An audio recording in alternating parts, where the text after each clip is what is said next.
Sorry, তখন আপনার সাথে শুধু শুধু ঝগড়া করলাম। It's okay. আমিও তো আপনার সাথে অনেক রুডলি কথা বলেছি। I am sorry. কি করব বলেন? আমাকে বলেছে ঘুরতে এসেছি, কথা নেই বার্তা নেই, বিয়ের কথা বললো। ওর ছড়ি তোর বিয়ে, মেজাজ খারাপ হবে না? I know right. আসলে আমাদের বাবা মায়েদের প্রবলেম তো কি জানেন, আমাদের এই জেনারেশনের ব্যাপারগুলো রিড করতে পারে না ওনারা, যার জন্য এই মিসআন্ডারস্ট্যান্ডিং গুলা হয়। ঠিক বলেছেন।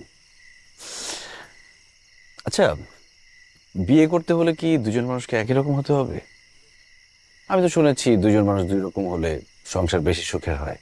অনেকটা মাইনাসে